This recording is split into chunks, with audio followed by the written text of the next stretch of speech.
එක්තරා මුනිවරයෙක් කියනවා මේ මුනිවරයා කියන කතාව තමයි මං අවුරුදු 30ක් තිස්සේ මං දැක්ක කඳු වැටි දැක්කා. මං අවුරුදු 30ක් තිස්සේ මේ කඳු වැටි අතරින් ගලා යන ජල පාරා මං දැක්කා. දිය පාරවල් මං දැක්ක මේ කඳු වැටි අතරින් ගලා යන. ඊට පස්සේ මම මේ දහම මම ගවේෂණය කරන්න පටන් ගත්තා. මම මේ මොකද්ද මේ ධර්මයේ කියන එක ගවේෂණය කරන්න පටන් ගත්තා. මම මේ ධර්මයේ ගවේෂණය කරනකොට මම මේ ධර්මයේ ගවේෂණය කරන්න පටන් ගත්තට පස්සේ මට තේරුණා තවදුරටත් මේ කඳු වැටි කියන්නේ කඳු වැටි නොවන බව. ඒ වගේම මේ දිය පහරවල් කියන්නේ තවදුරටත් දිය පහරවල් නෙමෙයි කියලා. ඉතින් මං ඒ ගවේෂණය අවසන් කරා. දැන් මම විවේක ගන්නවා. මට දැන් විවේකයි. මට දැන් නැවතත් ඒ කඳු වැටි ලෙසම පෙනෙනවා. ඒ දිය පහරවල් ලෙසම පෙනෙනවා. මෙන්න මේක තමයි මේ මුනිවරයා කියපු කතාව. මේක උඩින් පොඩි සරල කතාවක් විදිහට පෙනුනට මේ කතාව ඇතුලේ මේ සමස්තයම කැටි කරලා කෙනෙකුට කියන්න පුළුවන් නම් මේ සම්පූර්ණ කතාවම කෙනෙකුට කෙටි කරලා කියන්න පුළුවන් නම් සම්පූර්ණ මාර්ගයම කෙටි කරලා කියන්න පුළුවන් නම් මං හිතන්නේ මීට වඩා හොඳ ක්‍රමයක් තියෙනවා කියලා මේක කෙටි කරලා කියන්න. ඉතින් ඔබේ ජීවිතේත් ඔබ පටන් ගන්නකොට දැන් මේ සංකේතාත්මක මේ කතාව කිව්වේ දැන් ඔබේ ජීවිතේ පටන් ගන්නකොට දැන් ඉස්සෙල්ලාම ඔබට කඳු වැටි තිබ්බා, ගෙවල් දොරවල් තිබ්බා, යාන වාහන තිබ්බා, ළමයි තිබුණා, නොයෙකුත් දේවල් තිබ්බා. එකක් කියලා නෙමෙයි. භෞතික විදියට දේවල් තිබ්බා, භෞතික නොවන විදියට දේවල් තිබ්බා. තව සංකල්ප, හිතේ හදාගත්ත ඒවා, නිදාගත්ත ඒවා, රෑ දැකපු සිහින ආදී කොට ඔක්කොම දේවල් තිබ්බා. ඊට පස්සේ මේ සියල්ල පිළිබඳව ඔබට ඇති වුණා ප්‍රශ්නයක් නේ. මේ සියල්ල පිළිබඳව ඔබට ප්‍රශ්නයක් ඇති වුණා. අන්න මේ ප්‍රශ්නය ඇති වෙච්ච වෙලාවේදී මේ සමස්තය පිළිබඳ ඔබට ප්‍රශ්නයක් ඇති වෙලාවේදී ඔබ පටන් ගත්ත මේ පිළිබඳ මොකද්ද? පරේක්ෂණයක් කරන්න පටන් ගත්තා. එතකොට මේකෙන් ඔබ බැලුවා මේකෙන් පලා යන්න පුළුවන්ද කියලා බැලුවා. එහෙම නැත්නම් මේක මීට වඩා හොඳට විඳින්න පුළුවන්ද කියලා බැලුවා. දැන් මුලින් බැලුවේ මේක හොඳට විඳින්න පුළුවන්ද කියලා බැලුවා. ඊට පස්සේ ඔබ උත්සාහ කරා මොකද්ද මේක අයින් කරන්නේ කොහොමද කියලා බැලුවා. ඉතින් අයින් කරන්නේ කොහොමද කියලා බලනකොට ඔබ මේ පරීක්ෂණ එක එක විදියට කරා. ඔබ මාස් සමගත් එකතු වෙලා දැන් කාලයක් තිස්සේ මේක අහනකොට දැන් ඔබට ඊට පස්සේ පෙනෙන්න ගත්තා දැන් ඔබ ඥාතිය කියලා හිතන් හිටපු කෙනා ඇත්තටම ඥාතිය නොවන බව.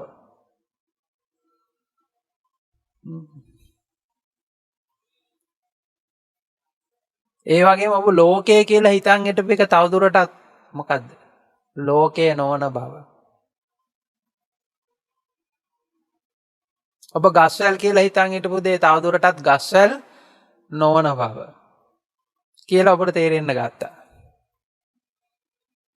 එතකොට මේක මේ දකින්නේ ඔබ නැවතත් මේ දකින්නේ මේ මායාවක් බව ඔබ තෝරගත්තා.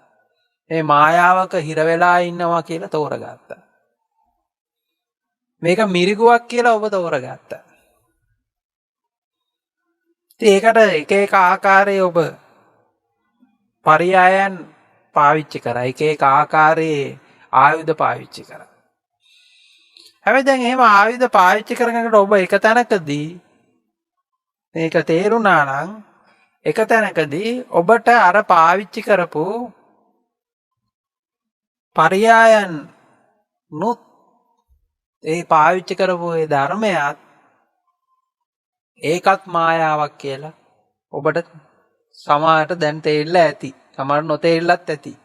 ඒ ධර්මයත් මායාවක් බව. ඒ ධර්මයත් අයිති වෙන්නේ මිරිගුවකටම බව. එහෙනම් ඔබ දැන් එක එක විදිහට දැන් මේක බලපු එක.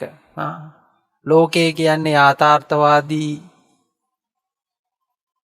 භෞතිකයක්ද? එහෙම නැත්නම් ලෝකය කියන්නේ මායාකාරී විඥානයක්ද? මේ ආකාරයට මේ එක එක ආකාරයට මේ බලපු ඒ රාමු සියල්ලත්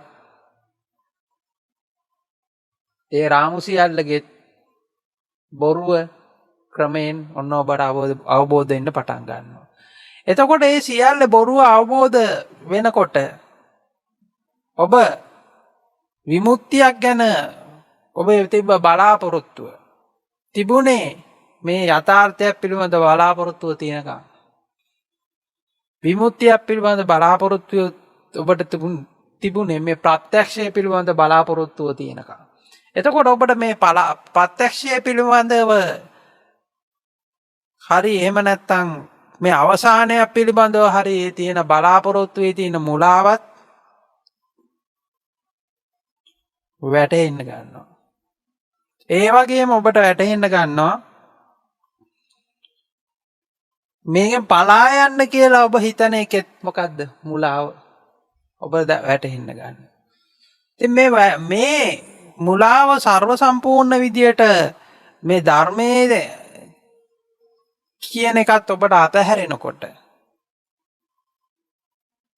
ඔබ ඉන්නවා කියන එකත් බැහැර වෙනවා කියන එකත් අවසානයක් කරා ලං වෙනවා කියන එකත් ප්‍රත්‍යක්ෂයක් ලබා ගන්නවා කියන එකෙත් මේ සියල්ලේම සමස්තේම එක විදිහකට අවබෝධය ලබා ගත්තට පස්සේ සහ ඒ ලැබූ අවබෝධයම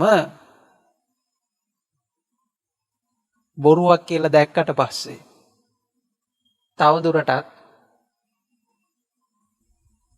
කල යුත්තක් නොමැති බව වැටෙන්න ගන්නවා. එතකොට තව කල යුත්තක් නොමැති බව වැටෙන්න ගත්තන් පස්සේ ආයි ඔබ මෙච්චර දවසක් යමත් තෝරගන්නකොටම අර මොකද්ද? මොකක් හරි රාමුවකට දාලා මොකද්ද? ඒක තෝරගන්න යනවා.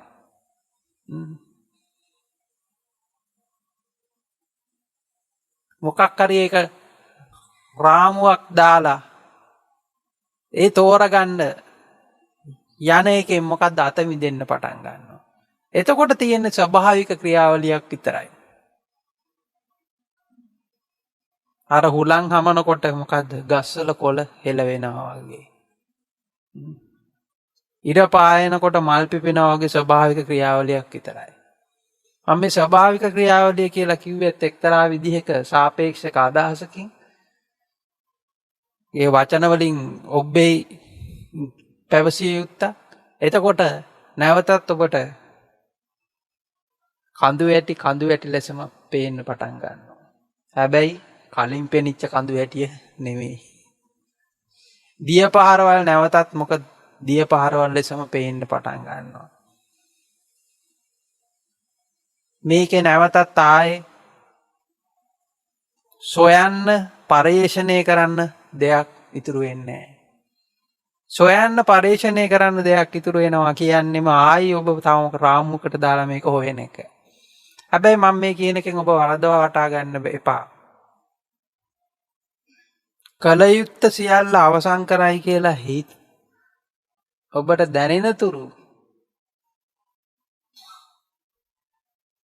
කරන්න ඕනි සියල්ල කරන්න. ඒ දැනෙන තුරු ඔබට කරන්න ඕනි සියල්ල කරන්න. ඉතින් මේ කියන්නේ මේ අවස්ථා තුනක් අවදි තුනක් ගැන මේ කතාව කියන්නේ. මුල් අවදියේ මේක හොයන්නේ බලන්නේ නැතුව ඔහේ මේ මායාවට අහු වෙලා හිටියා. දෙවෙනි එකේ මේ මායාව හොයාගෙන ගියා. මේක නිදහස් වෙන්න හැදුවා. මම මේ වෙලාවේ මායාව කියන වචනේ පාවිච්චි කරනවා. මේක පාවිච්චි කරන්න ආසන්න වචනේ නිසා. ඊට පස්සේ මේක මායාව කියලා අවබෝධ කරගන්නකොට මොකද්ද? තවදුරටත් කඳු වැටි සහ දිය පහරවල් ඉතුරු වෙන්නේ නැහැ. හැබැයි ඊට පස්සේ ඔබ මායාව කියන ඒ වචනයත් එහෙම නැත්නම් මායාව කියන පරියායත් මායාවක් කියලා දකිනවා. එතකොට මේ මායාව කියලා අර ගත්තු ආයුධෙත් මායාවක් කියලා ගත්තන් පස්සේ අන්න අර ਸਰව සම්පූර්ණ ලෙස මේකිනු නිදහස් වෙන්න පටන් ගන්නවා. දැන් මේ වටයක් ගහලා ආයි ඔබට හිතෙන්නේ ආයි ඔබ මුල් තැනටම ආවා වගේ තමයි පේන්නේ. හැබැයි ඇවිල්ලා තියෙන මුල් තැනටම නෙමෙයි. ඒක වෙනසක් තියෙනවා. හැබැයි ඇත්තටම එන්නේ මුල් තැනටම තමයි. ඇත්තටම පෙන්නන්නේ ඔබ නිවන කියලා පෙන්නන්නේ අර අපි කතාවක් තියෙනවා අර මාළුවෙකුට වතුර මොකද්ද කියලා දෙනවා වගේ කියලා. ඔබ ළඟ කොහොමත් තිබිච්ච ඒ ස්වභාවය අවබෝධ කර ගැනීම. ඉතින් ඒ ස්වභාවය අවබෝධ කරගන්නකොට ආයි නැවතත් මොනවාද? කුරුල්ලෝ පියාඹන්න ගන්නවා, මල් පිපෙන්න ගන්නවා.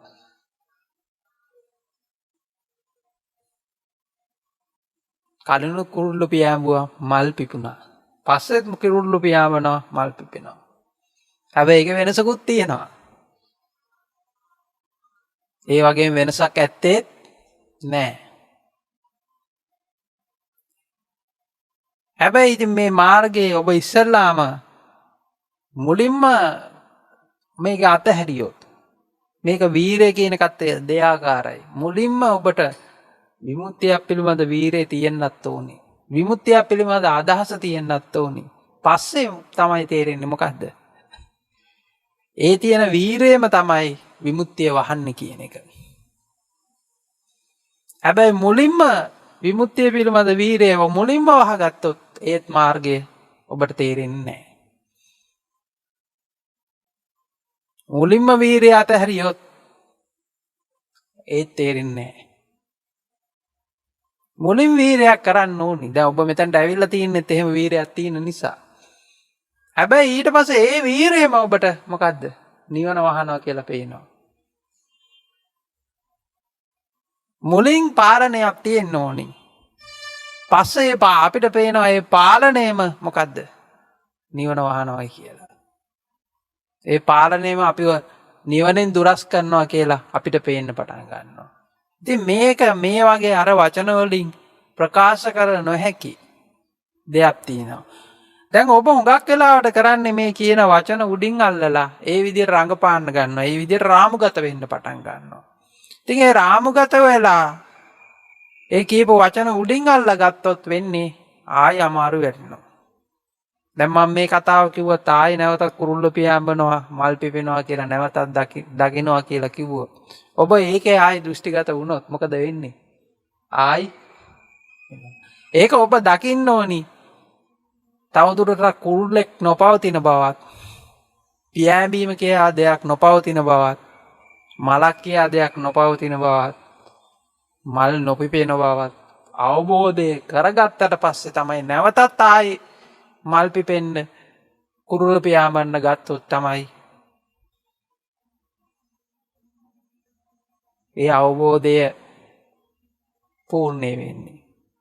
එහෙම නැත්නම් අවබෝධයක් කියලා එකක් ඇවිල්ලා ඊට පස්සේ අවබෝධයේ මුලාව දැක්කට පස්සේ තමයි සැබෑවටම අවබෝධය එන්නේ. ඉතින් මේකේ මේ ධර්මයේ කියන එක විදියකට දෙපැත්ත කැපෙන ආයුධයක් වගේ. එහෙම නැත්නම් අර කිව්වා අර සර්පයාට කියලා උපමා කරා. වැරදි විදියට අල්ලගත්තොත් වැරදි තැනින් වැරදි අවස්ථාවේදී වැරදි විදියට වැරදි තැනින් අල්ලගත්තොත් ඔබ වැරදි තැනින් දුෂ්ට ගති වල වැරදි තැනින් යනවා. ගැලවිලා යනවා. වැරදි තැනක හිර වෙනවා, කොටු වෙනවා. එහෙනම් අපි මේක හරි පරිස්සමෙන් අපි මේක තෝරගෙන යන්න ඕනේ. එක පැත්තකින් ආයි මේ පරිස්සම් වෙන්න හදන තැනම තියෙන මුලාව අඳුන ගන්න ඕනේ. මුලින්ම අපි මමත්වයේ නැති කරන්න අපි වැඩ ටිකක් කරන්න ඕනේ. ඊට පස්සේ අපි මමත්වයේ නැති කරන්න මේ දඟලන දැඟලිල්ල තුල තියෙන මමත්වය අඳුන ගන්න ඕනේ.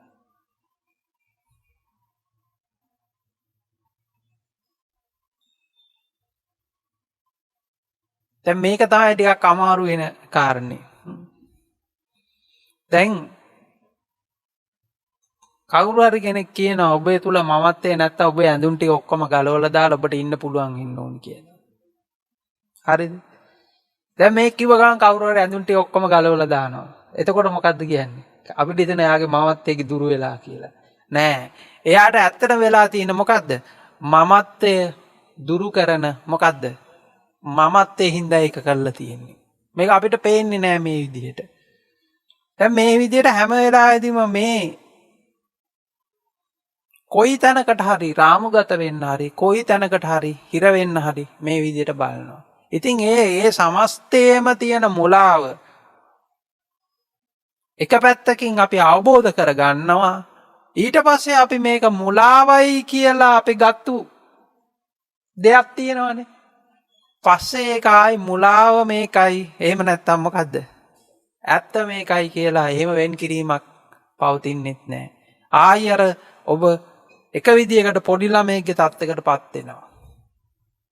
මම මේ උපමාවෙන් කියන්නේ පොඩි ළමයාගේ කතාව. දැන් පොඩි ළමයෙක් මේක හොඳයි එහෙම නැත්නම් මේක නරකයි කියලා ගන්න නැතුව මොකද්ද? කුරුල්ලෙක් පියාඹුව කුරුල්ල දිහා ඒ විදිහට දකිනවා. පස්සේ මේක අපි ආයේ කවදාවත් කුරුල්ලෙක් දකින්නේ නැහැ එදායින් පස්සේ. මලක් පිපෙනවා එදායින් පස්සේ කවදාවත් දකින්නේ නැහැ. ඇයි? ඊට පස්සේ මේකට ඔක්කොම මොකද්ද? එකතු වෙනවා. ඊට පස්සේ දැන් මේක ආයි තෝරගෙන යනකොට මේකේ තියෙන අර බොරුව තෝරගන්න අපිට එක එක දර්ශනවාද එක එක ක්‍රමවේද අපිට උපයෝගී වෙනවා. මේකේ තියෙන මේ සමස්තයේ තියෙන බොරුව යථාර්ථය තෝරගන්න. හැබැයි ඒ තෝරගත්තට පස්සේ ඊළඟට අපි ඒ තෝරගන්න පාවිච්චි කරපු ඒ ආයුධ ටිකේ බොරුව මුලාව ආයි දකින්න ඕන. නැත්තම් කොතනදී හරි ගිහිල්ලා හිර වෙනවා. නැත්තම් කොතනදී හරි කියලා ආයි නැත්තම් කොතනදී හරි මමත්වයේ එතන පතුරවනවා. මේ